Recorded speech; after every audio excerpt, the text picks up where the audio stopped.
Psychology क्या कहती है कि हमें अपने पार्टनर में क्या खूबियां देखनी चाहिए और क्या खामियां ऐसी हैं जो हमें पहले से ही पूछ के सोच लेना चाहिए कि क्या मैं इनके साथ रह सकता हूँ या नहीं रह सकता।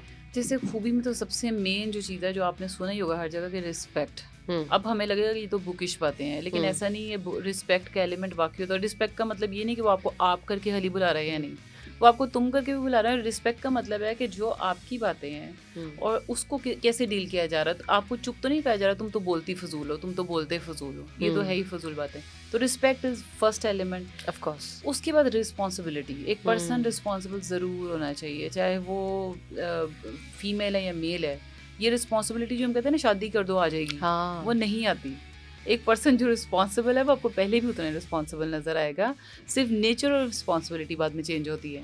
लेकिन जो पहले रिस्पॉन्सिबल नहीं है वो आपको उस लेवल पे जाके भी नहीं आता। सो रिस्पेक्ट और रिस्पॉन्सिबिलिटी ये बहुत दो मेजर फीचर्स मुझे लगते हैं, बाकी चीज़ें मैनेज हो जाती हैं। किस तरह से रूल आउट करें कि क्या ये रिस्पॉन्सिबल है या नहीं है? आपकी जितनी इंटरेक्शन होगी ना उसमें आपको समझ आ जाता है कि वो डिपेंडेबल भी है या नहीं है, कि आप उस पर डिपेंड कर सकते हैं। दूसरा, वो अपने कामों को कितनी रिस्पॉन्सिबिलिटी से करता है, चाहे फाइनेंशियली हो, उसने अपने आप को कितना स्टेबल किया हुआ है। फैमिली में जो उसकी रिलेशनशिप है उनके साथ वो कितना रिस्पॉन्सिबिलिटी के साथ चलता है। जो पर्सन अपनी फैमिली के साथ रिस्पॉन्सिबिलिटी के साथ नहीं चल रहा है ना, वो लड़की या लड़के को ये नहीं सोचना चाहिए शादी को उसके साथ।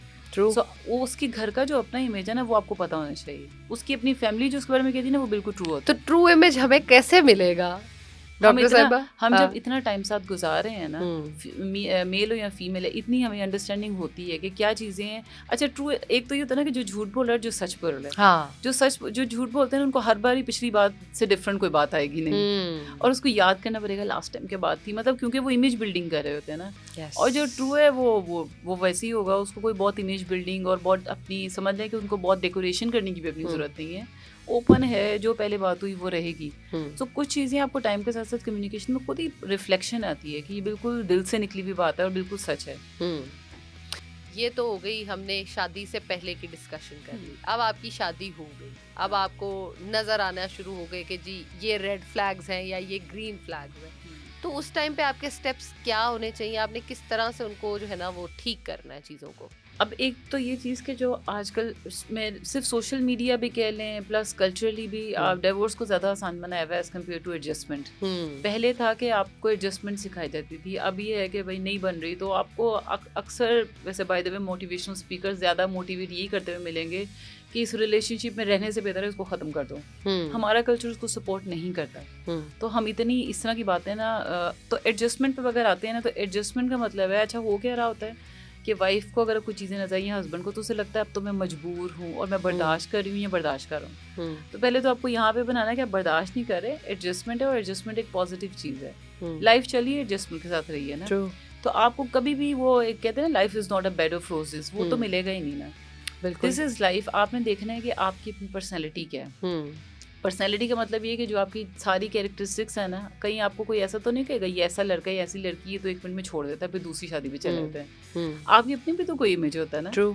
तो वो हमें लगता है कि उस पर ज़रा फोकस आके, और दूसरा ये एक्सेप्टेंस में टाइम लगता है। एकदम से आपको चेंज ज़रूर फील होता है, लेकिन आपको चीज़ों को एक्सेप्ट करके चलना है। और एक्सेप्ट में मैंने देखा है बेचारगी वाली फीलिंग ज़्यादा लेके आते हैं कि हम तो बेचारे हैं, अब फंस गए हैं, अब एडजस्ट करना है। एडजस्ट नहीं करना, अब बेचारे नहीं है, एडजस्ट करना पॉजिटिवली। तो आपको ग्रेजुअली बस थोड़ा सा, एक तो ये कि बिला वजह का बहुत सी ज़्यादा ये जो शुरू हो जाती है ना लड़ाइयाँ, बातें, तुमने ये किया, तुमने ये, इनिशियली स्टार्ट नहीं होनी चाहिए। पहले आपको सिर्फ थोड़ा सा टाइम स्पेंड करना है, ऑब्जर्व करना है, दूसरे को भी थोड़ा टाइम देना है। चाहे आप सालों साल से साथ हैं लेकिन शादी के बाद आप अब साथ हुए हैं, तो एक्चुअली लाइफ तब शुरू होती है।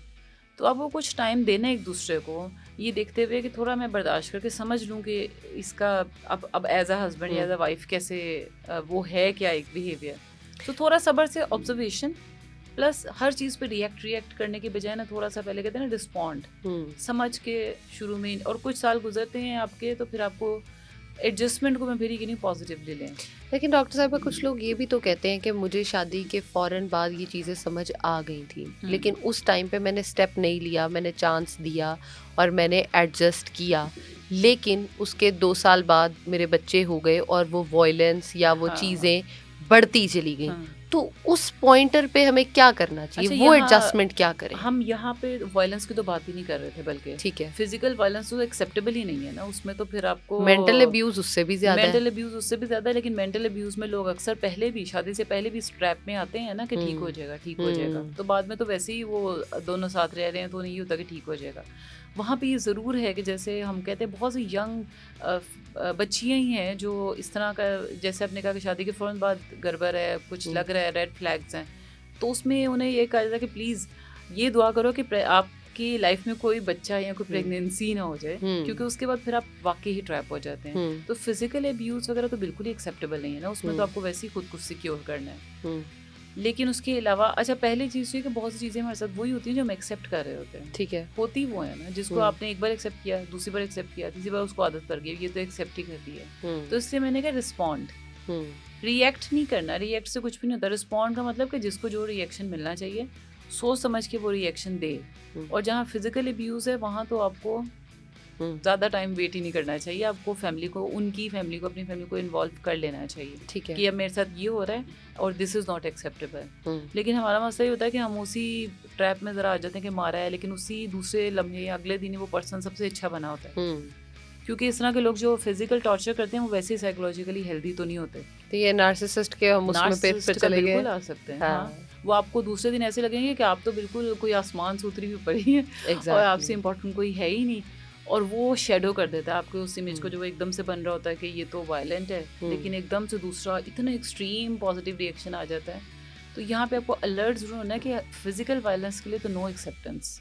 उसमें ये नहीं कह रहे कि हम डायरेक्टली आप डाइवोर्स पे चले जाएं, लेकिन आप फैमिली को इन्वॉल्व जरूर करें उसमें।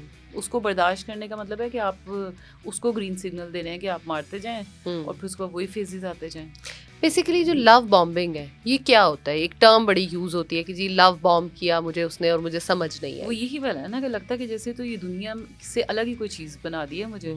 और ये वैसे हम मेजॉरिटी के साथ यही होता है कि उन्हें लगता है कि जैसे ये जो मेरे लिए मैंने जिस मेल को चूज़ किया है या फीमेल को, इससे बेहतर दुनिया में है ही नहीं कोई। तो ये तो हमारा एक सबका एक है ना, जिन लोगों के साथ इस तरह से टाइम होता है। तो ये वो कॉन्सेप्ट है कि आपको ऐसा फील करवाया जाएगा कि बस this is the end of the world. आपके लिए दुनिया जहान के वो कहते हैं ना, तो तारे तोड़ के भी ले आएंगे, ये वाला एंड होता है। और बाद में फिर एकदम से तुम्हें तोड़ के ले जाएंगे। दिस इज द डिफरेंट, एकदम से आप देखिए कहते हैं ये पर्सन तो पहचाना ही नहीं जाता। बल्कि अच्छा, कभी इस तरह के कोई पेशेंट्स आए हैं कि लव बॉम्ब हो के वो खुद बेचारी जो है वो साइकोटिक हो गई हो? साइकोटिक तो नहीं कह सकते, साइकोलॉजिकली डिस्टर्ब कह सकते, क्योंकि साइकोटिक तो वो है जो फिर वो इस एक्सट्रीम पे होते हैं कि हॉस्पिटलाइजेशन, और वो एक मैंने अच्छा वैसे ही सुन में भी देखा है कि लड़कियां लड़के दोनों। मैं अच्छा यहाँ पे प्लीज ऑडियंस में इस चीज को क्लियर करना चाहती हूँ, मैं सिर्फ औरतों की बात नहीं करी, फिजिकल मेंटल अब्यूज दोनों के साथ हो रहा है बिल्कुल। और आजकल तो लड़के भी बहुत ट्रैप हो जाते हैं। ट्रू, लड़के बेचारे ज्यादा लव बॉम्ब हो रहे हैं। और उन्हें ये कहीं ना कहीं फीलिंग आती है कि पता नहीं सारे पॉडकास्ट से लड़कियों को मजलूम नहीं, मैं लड़कों को ज्यादा मजलूम आज बता के जाऊंगी आप लोगों को। ट्रू, आप नंबर में कह सकते हैं कम होंगे, लेकिन होते हैं।